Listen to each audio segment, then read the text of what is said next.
Hello guys, and welcome back to Makeup FOMO. That's not my intro. Hello guys, and welcome back to Makeup FOMO. Hello guys, and welcome back to Makeup FOMO. Today I'm going to be showing you kind of like a little Chef Shannon video. I'm kind of like a cook with me-ish type video. I actually showed this recipe in one of my like Christmassy vlogs. But I just kind of like mentioned it amongst all the other stuff in the vlog, and it wasn't like very formal recipe type thing. And also I kind of wanted to make it like a separate video, primarily because if y'all really like it or are interested in recreating it or ever like want to reference it again in the future, I feel like going back to like a vlog and trying to like find it in the middle of everything else in the video is not really convenient. And I know I personally have some recipe videos that I just like keep saved on a playlist in my like YouTube account that I always just go back and reference, and it's just a lot easier. And so I figured I would kind of do a separate video. It's the exact same recipe that I showed in that winter vlog or Christmas vlog.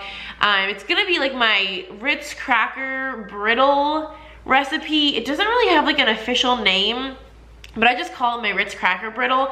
It is literally crack. It is so good. Like, it's literally one of the best things that you'll like ever consume ever. It is that good, and I'm not hyping it up. It's so easy. It's literally only like 4 ingredients and takes like no time to make. It's just insane how easy and quick it is to make, but it's so delicious. So I wanted to show y'all how I make it super fast, super easy, and in its own dedicated video.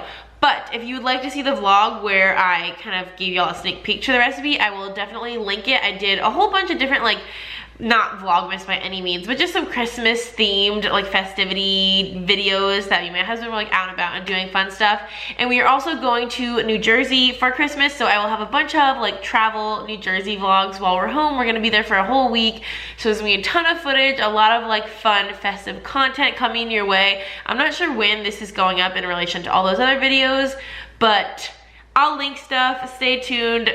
Be subscribed if you want to see all that, and let's just get cooking. So like I said, it's literally only 4 ingredients. You just need Ritz crackers, which these are just the ones from Aldi, but any, you know, buttery round crackers, some chocolate chips. These are semi-sweet. You could also obviously use dark chocolate, milk chocolate, and what I think will be really good, especially for the holidays, is if you wanted to use those like mint chocolate chips that I think Hershey makes, or those peppermint chocolate chips. That would also be super good. And then you need a bunch of butter. I just have 1 stick here, but depending on how many batches you want to make, you're gonna need probably a little bit more than 1 stick of butter. And then I also just have a thing of sugar, and that's all you need. So the very first thing we're gonna do before we do anything else is get the oven preheated, just so it's waiting for us, not the other way around. And we're gonna set it to 350. So we don't have almost any left from the last batch I made, so I'm gonna make 2 batches, one for me and Ken just to like keep here in the house, and then I'm also gonna bring some to my in-laws Christmas celebration this upcoming weekend. So I have 2 trays here. Don't mind how like ratchet and burned they are. I feel like we all have trays that just look super gross, but they're perfectly fine. So what I'm going to do is grab some of the Ritz crackers. I have that one from last time that's already opened. And all you're gonna do is just place these face down, just all along both trays.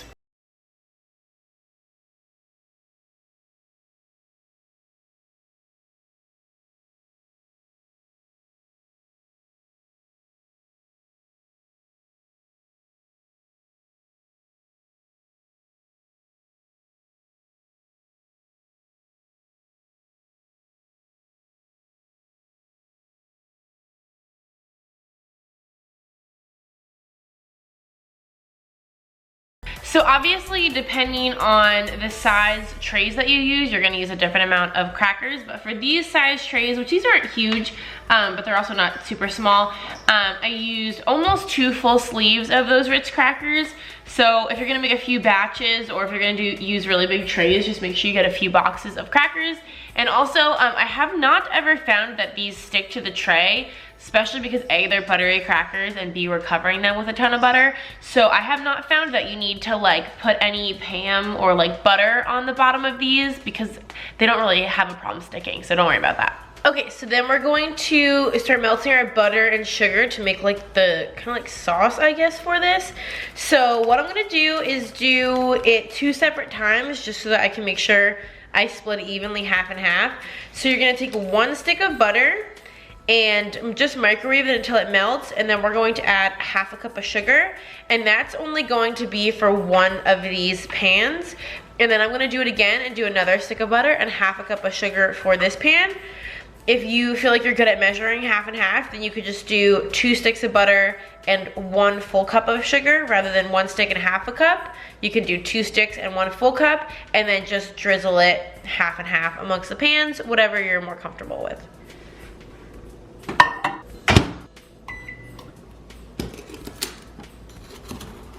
And this obviously isn't like real baking, so it doesn't have to be like super precise. But so we're just gonna stir up the sugar in the melted stick of butter. All the calories. But then it gets kind of thick, like you can see, and it starts making kind of like a syrup consistency almost. Oops. And now I'm literally just gonna drizzle this all over the crackers.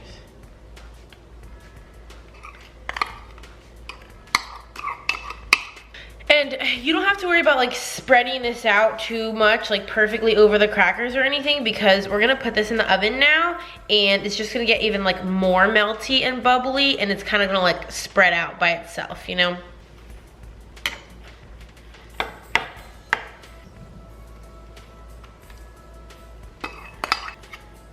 So we're just gonna pop these in the oven, literally just for a couple minutes, like maybe 3-4 minutes, just until the butter gets a little bit more melty and it starts kind of bubbling up. When you see it bubbling, that's how you know it's ready to come back out. Do y'all see that? How freaking good does that look? So see what I mean, how it gets all like bubbly and then it kind of melts even more. It toasts up the crackers a little bit too. So that's how you know they're ready to come out. Plus you can smell it and it smells so good. So now there's really only like 1 step left pretty much. And that's to put our chocolate chips on top. And also don't worry if your crackers get a little bit toasty. They're not really burnt, it's just that the butter kind of makes it a little more brown, but it's all totally fine. So I'm gonna put some chocolate on here.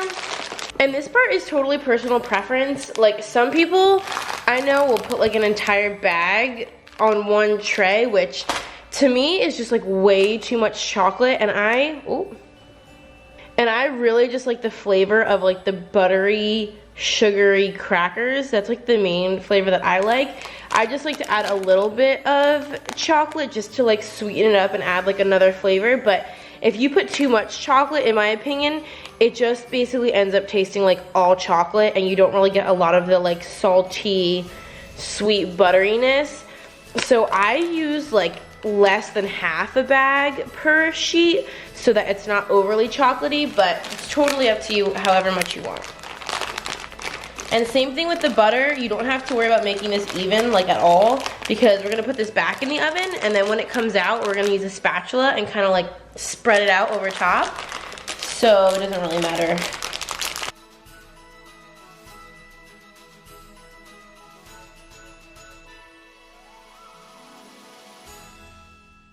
And this is basically the same as before. We're just gonna pop this back in here again, just for literally like a few minutes until the chocolate melts. So those have only been in there for like 4 minutes, but I'm gonna actually grab them out now. Y'all, these smell so good. So now literally all I'm gonna do is just spread the chocolate all across the top.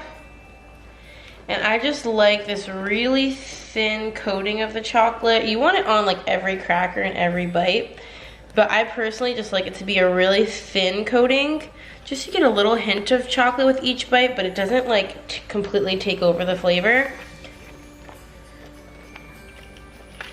So I just let these sit out on the counter just for like 10-15 minutes just so they can cool down, and then we're gonna pop them into the freezer. They have to stay in the freezer for at least probably like half an hour to an hour, but they can stay in it as long as you want pretty much. But I just don't advise putting them in the freezer at this point, just because obviously the pans are like screaming hot, and so you don't really want to put that in your freezer. So I would say just let them hang out on your counter, and then we're gonna pop them in the freezer in like 10-15 minutes. So this has been in the freezer for probably like an hour and a half now. So now that it's been in the freezer for a few hours, you can do it a few ways. You could just like break it apart, but then I'm always worried it's gonna like be in too small of pieces. So I just like cut it first, and then as you start like cutting it, it kind of starts like breaking by itself, and you can also break it with your fingers a little bit more after that. So I'm just gonna do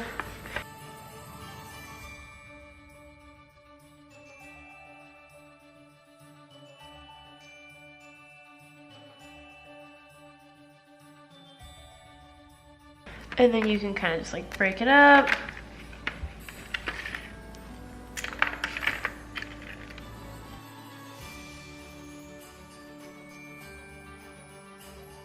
So that's kind of what you end up with, and then I'm just going to put it in a Tupperware.